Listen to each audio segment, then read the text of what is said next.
Hello friends, सभी को नमस्कार। Welcome back to my YouTube channel. साथियों, जैसा कि आप सभी जानते हैं कि इन दिनों दीक्षा पोर्टल पर निष्ठा प्रशिक्षण चल रहे हैं। निष्ठा प्रशिक्षण के साथ साथ अनेक जनपदों में मिशन प्रेरणा की क्विज का आयोजन भी किया जा रहा है। मित्रों, पहले इस क्विज में प्रेरणा लक्ष्य से संबंधित क्वेश्चन पूछे जाते थे, लेकिन अब इसका पैटर्न थोड़ा बदल चुका है। अब इसमें आधारशिला मॉड्यूल, ध्यानाकर्षण मॉड्यूल और शिक्षण संग्रह मॉड्यूल पर आधारित क्वेश्चन पूछे जाते हैं। किसी जनपद में आधारशिला के क्वेश्चन पूछ लेते हैं, कहीं पर ध्यानाकर्षण के और कहीं पर शिक्षण संग्रह के, लेकिन कहीं कहीं ऐसा भी होता है कि तीनों के मिक्स क्वेश्चन इस क्विज में पूछे जाते हैं। तो साथियों, आज की इस वीडियो में मैं आपके लिए इन तीनों मॉड्यूल से संबंधित अति महत्वपूर्ण प्रश्न लेकर आया हूँ। इस तरह के प्रश्न अगर आप एक बार देख लेंगे तो आपको किसी भी क्विज को फेस करने में कोई दिक्कत नहीं होगी। आप क्विज में पूछे गए प्रश्नों का उत्तर आसानी से दे पाएंगे। मित्रों, अगर आप मेरे YouTube चैनल पर पहली बार विजिट कर रहे हैं तो प्लीज़ आप मेरा चैनल सब्सक्राइब करें, साथ ही बेल आइकन को भी अवश्य दबाएं। साथियों, आपको बताना चाहूँगा कि मैं बेसिक शिक्षा विभाग से संबंधित वीडियो बनाता हूँ, जिनके लिए मैंने एक व्हाट्सएप ग्रुप भी बनाया हुआ है। मैं अपनी बनाई गई वीडियोस को यूट्यूब पर तो अपलोड करता ही हूँ, साथ ही मैं इन्हें अपने व्हाट्सएप ग्रुप में भी शेयर करता हूँ। अगर आप इस व्हाट्सएप ग्रुप में जुड़ना चाहें तो आप मेरे व्हाट्सएप नंबर 9897668080 पर मुझसे संपर्क कर सकते हैं। मैं आपको इस व्हाट्सएप ग्रुप में ऐड कर लूँगा। इस वीडियो के डिस्क्रिप्शन बॉक्स में भी आपको मेरे व्हाट्सएप ग्रुप का लिंक मिल जाएगा। तो चलिए शुरू करते हैं आज की वीडियो और देखते हैं तीनों मॉड्यूल के महत्वपूर्ण प्रश्न। तो मित्रों, पहला प्रश्न है, मिशन प्रेरणा की शुरुआत कब की गई? इसका आंसर है मिशन प्रेरणा की शुरुआत 5 सितंबर 2019 को की गई। अगला प्रश्न है, मिशन प्रेरणा की शुरुआत किनके द्वारा की गई? आंसर उत्तर प्रदेश के माननीय मुख्यमंत्री श्री योगी आदित्यनाथ जी के द्वारा मिशन प्रेरणा की शुरुआत की गई। नेक्स्ट प्रश्न, मिशन प्रेरणा का मुख्य उद्देश्य क्या है? मिशन प्रेरणा का मुख्य उद्देश्य प्रत्येक छात्र को उसके कक्षानुरूप अपेक्षित दक्षताओं को प्राप्त करवाना है। नेक्स्ट क्वेश्चन, मिशन प्रेरणा के अंतर्गत प्रेरणा लक्ष्य किन कक्षाओं और किन विषयों के लिए दिए गए हैं? आंसर प्रेरणा लक्ष्य कक्षा 1 से 5 तक भाषा और गणित विषय के लिए दिए गए हैं। नेक्स्ट, छात्रों को कब तक प्रेरणा लक्ष्य में दी गई दक्षताओं को हासिल करवाना है? आंसर है मार्च 2022 तक। नेक्स्ट क्वेश्चन, कक्षा 1 के भाषा और गणित के प्रेरणा लक्ष्य क्या हैं? भाषा में निर्धारित सूची में से 5 शब्द सही से पहचान लेते हैं और गणित में 5 संख्याएं सही से पहचान लेते हैं। ये कक्षा 1 के भाषा और गणित के प्रेरणा लक्ष्य हैं। अगला प्रश्न, कक्षा 3 में भाषा के प्रेरणा लक्ष्य के अनुसार कितने शब्द प्रति मिनट के प्रवाह से पढ़ लेते हैं? आंसर है 30 शब्द प्रति मिनट के प्रवाह से। नेक्स्ट क्वेश्चन, कक्षा 4 के गणित के प्रेरणा लक्ष्यों में बच्चे गुणा के कितने प्रतिशत प्रश्नों को सही हल कर पाते हैं? इसका आंसर है 75% प्रश्नों को। अगला क्वेश्चन, प्रेरणा लक्ष्य किन विषयों के लिए तैयार किए गए हैं? इसका जवाब है भाषा और गणित। प्रेरणा लक्ष्य भाषा और गणित विषयों के लिए तैयार किए गए हैं। प्रेरक ब्लॉक क्या है अथवा कोई ब्लॉक प्रेरक ब्लॉक कब कहलाएगा? इसका जवाब है जब ब्लॉक के सभी विद्यालय प्रेरक विद्यालय बन जाएंगे, तब कोई ब्लॉक प्रेरक ब्लॉक कहलाएगा। नेक्स्ट क्वेश्चन, कोई विद्यालय प्रेरक विद्यालय कब माना जाएगा? आंसर जब उस विद्यालय के छात्र छात्राएं प्रेरणा लक्ष्य में दी गई दक्षताओं को प्राप्त कर लेंगे, तब कोई विद्यालय प्रेरक विद्यालय माना जाएगा। अगला प्रश्न, मिशन प्रेरणा के अंतर्गत उत्तर प्रदेश को कब तक प्रेरक प्रदेश बनाने का लक्ष्य रखा गया है? इसका जवाब है मार्च 2022 तक। नेक्स्ट क्वेश्चन, हमने लक्ष्य को प्राप्त किया है या नहीं, इसका मूल्यांकन कौन करेगा? इसका जवाब है इसका मूल्यांकन एक स्वतंत्र संस्था करेगी। अगला प्रश्न, स्वतंत्र संस्था द्वारा प्रेरक ब्लॉक हेतु ब्लॉक के कितने स्कूलों का चयन किया जाएगा? इसका जवाब है 20 स्कूलों का चयन सैंपल के आधार पर किया जाएगा। नेक्स्ट क्वेश्चन, प्रेरणा सूची में क्या दिया गया है? इसका जवाब है प्रेरणा सूची में कक्षावार एवं विषयवार लर्निंग आउटकम को परिभाषित किया गया है। अगला प्रश्न, प्रेरणा सूची के अनुसार हर कक्षा में कितने लर्निंग आउटकम दिए गए हैं? इसका जवाब है कक्षा 1, 2, 3 के लिए 14 लर्निंग आउटकम और कक्षा 4, 5 के लिए 16 लर्निंग आउटकम दिए गए हैं। साथियों, जब आप हमारे स्कूल खुल जाएंगे तो हमारे स्कूलों का सुपरविज़न होगा। इस तरह के क्वेश्चन टीचरों से पूछे जाते हैं, तो इसलिए आप इनको रिमाइंड कर लें, इनको कहीं नोट कर लें, आपके काम आएंगे। अगला सवाल है, प्रेरणा सूची और प्रेरणा तालिका में क्या अंतर है? प्रेरणा सूची में कक्षावार विषयवार लर्निंग आउटकम परिभाषित हैं, जबकि प्रेरणा तालिका में लर्निंग आउटकम के साथ साथ छात्रों के नाम के लिए भी कॉलम दिए गए हैं। अगला प्रश्न, प्रेरणा तालिका में एक साथ कितने बच्चों के नाम अंकित किए जा सकते हैं? इसका जवाब है 30 छात्रों के।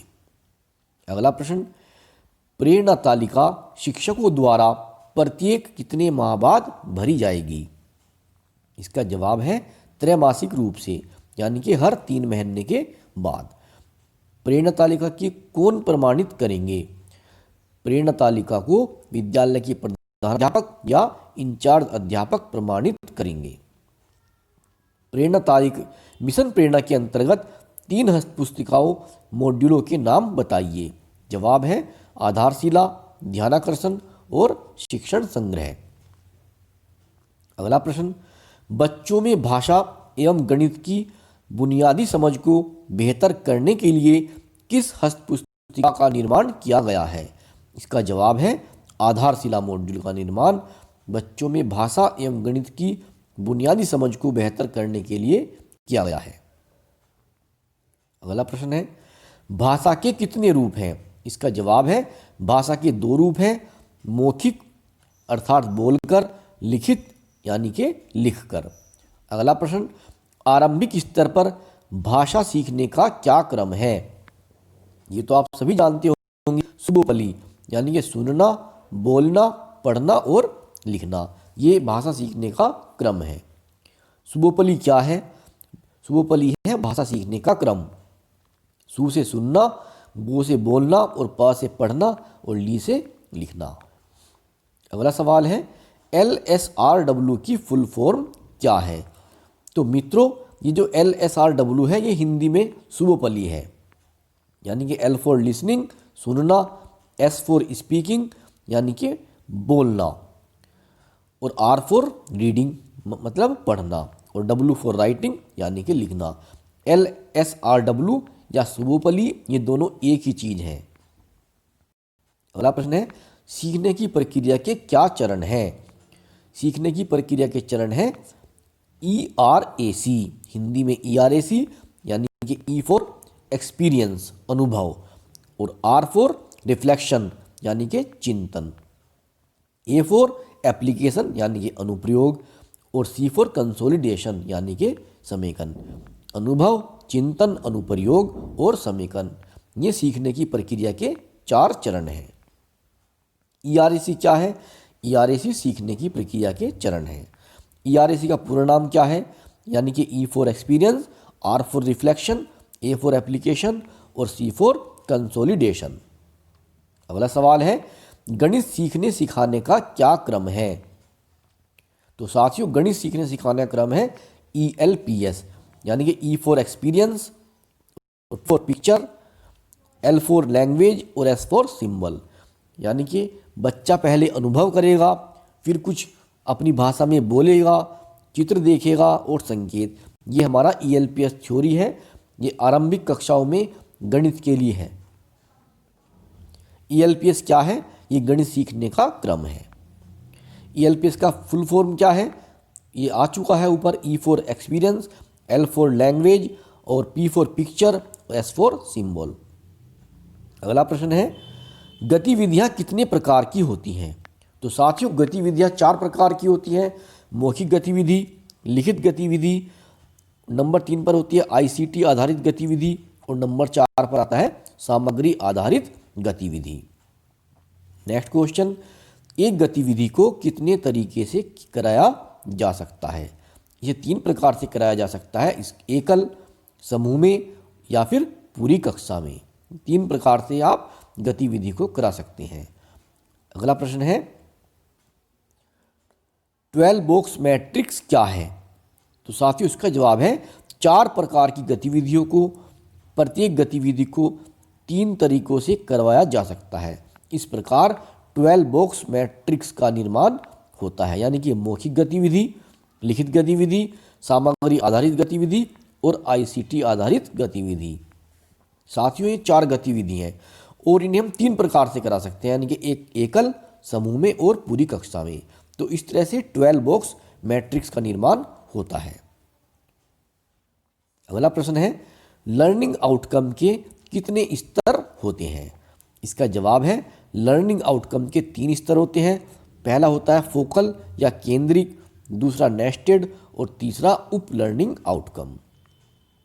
अगला प्रश्न, कक्षा शिक्षण से कौन से आउटकम सीधे तौर से जुड़े हुए होते हैं?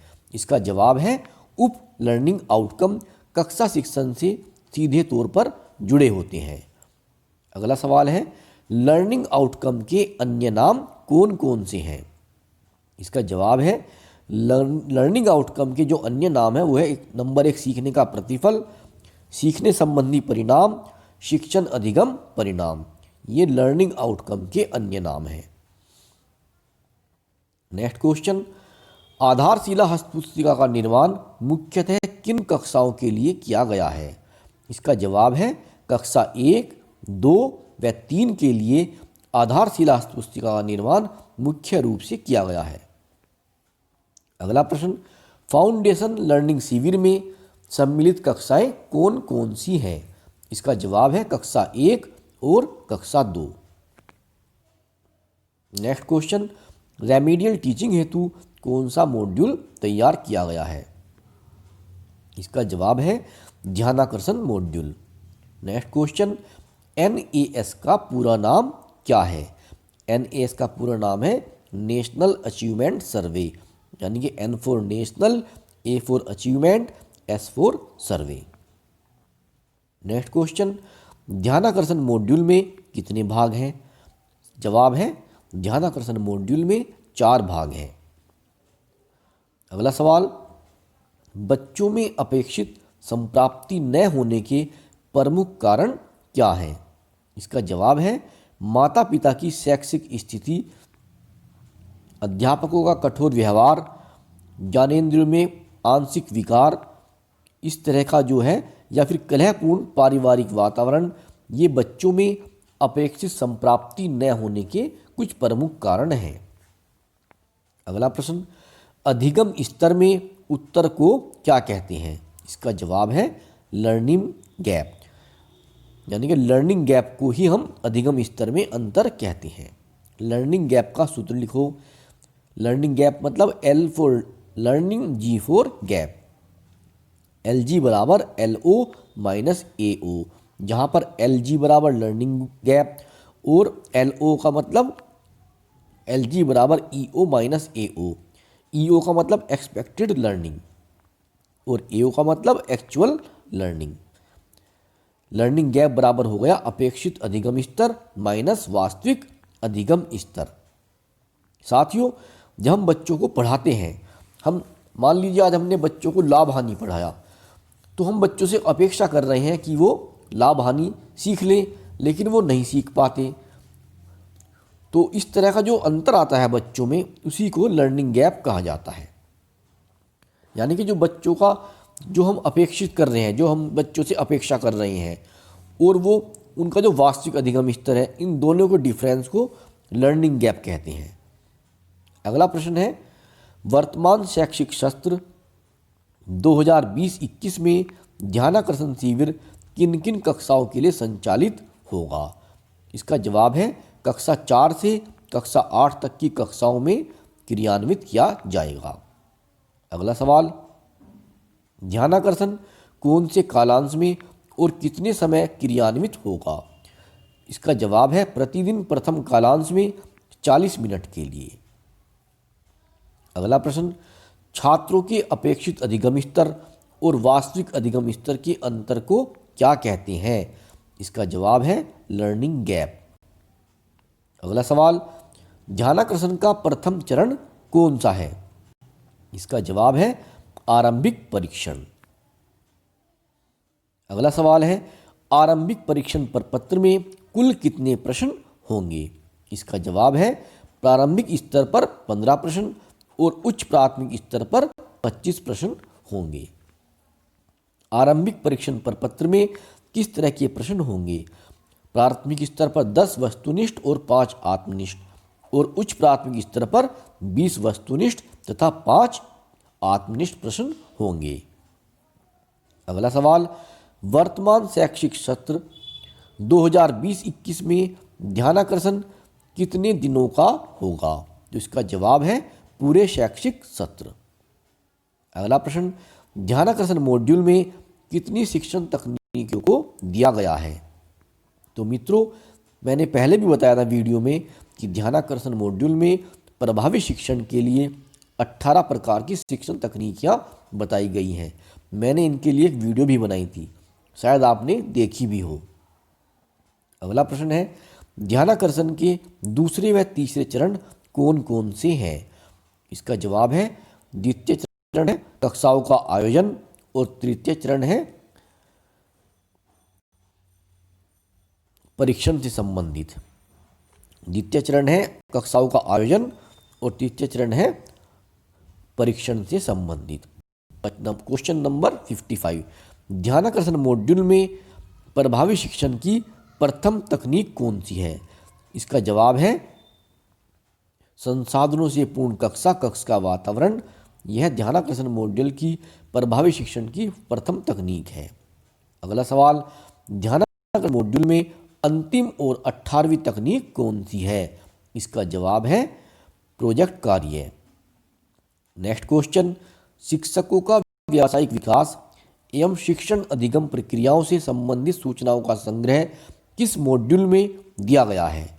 इसका जवाब है शिक्षण संग्रह मॉड्यूल।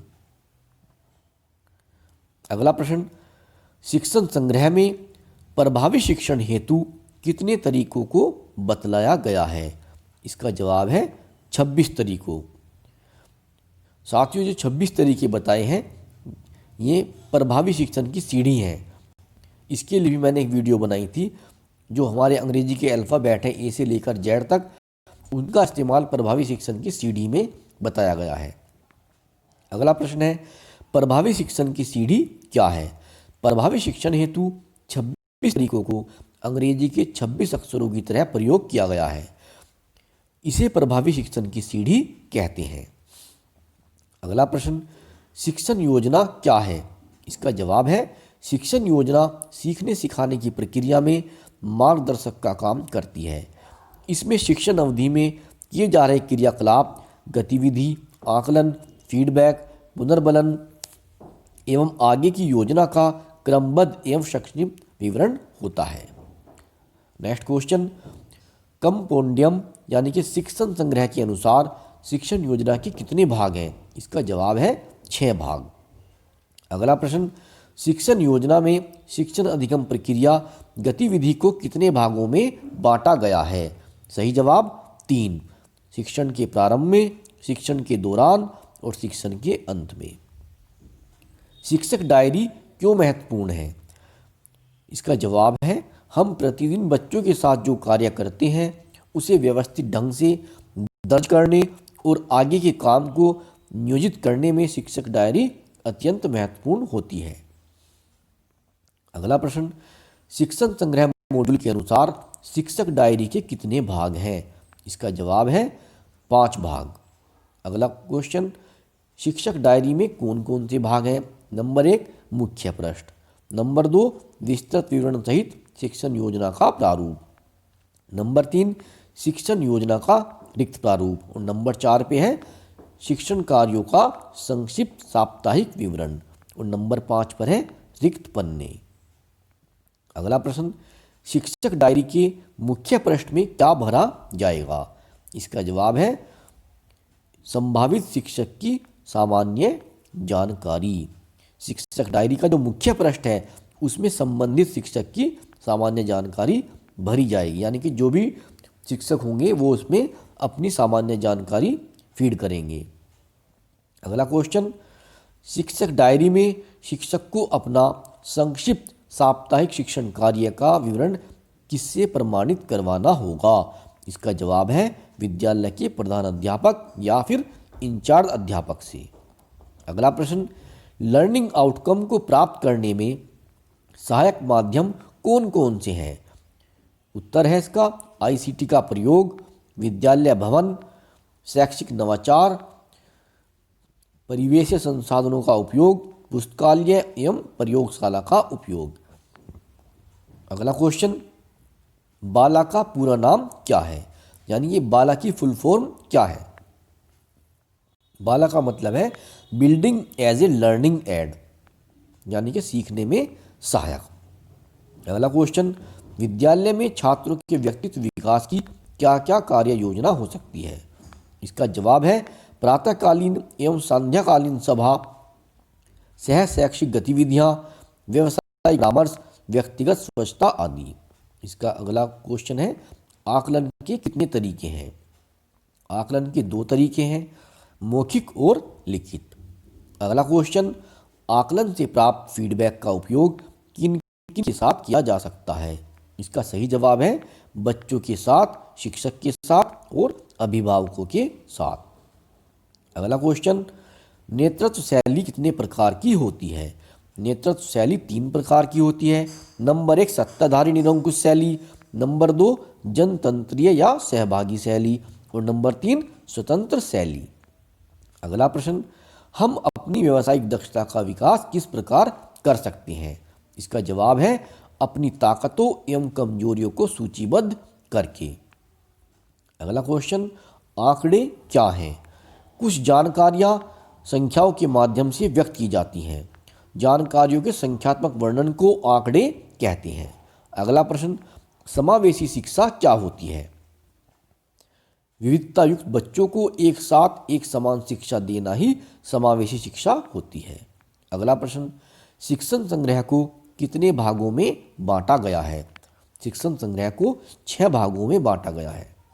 अगला प्रश्न, प्रातःकालीन सभा में प्रत्येक दिन एक ही प्रार्थना करवानी है या अलग अलग? इसका जवाब है अलग अलग। नेक्स्ट क्वेश्चन और अंतिम क्वेश्चन, समावेशी शिक्षा में कौन कौन से बच्चे शामिल होते हैं? सामान्य बच्चे, विशेष आवश्यकता वाले बच्चे और दिव्यांग बच्चे, ये सब समावेशी शिक्षा में शामिल होते हैं। तो साथियों, ये 80 क्वेश्चन थे कुल मिलाकर, जो इसके अंदर आपके प्रेरणा लक्ष्य भी आ गए, आधारशिला मॉड्यूल आ गया, ध्यानाकर्षण भी आ गया और शिक्षण संग्रह मॉड्यूल भी आ गया है। अगर आपको ये वीडियो पसंद आई हो, उपयोगी लगी हो, तो इसे लाइक करें, अपने अन्य मित्रों के साथ शेयर करें, साथ ही मेरा चैनल भी आप सब्सक्राइब करें। तो मिलते हैं आपसे बहुत जल्द अगली वीडियो में, तब तक के लिए नमस्कार, आपका दिन शुभ हो।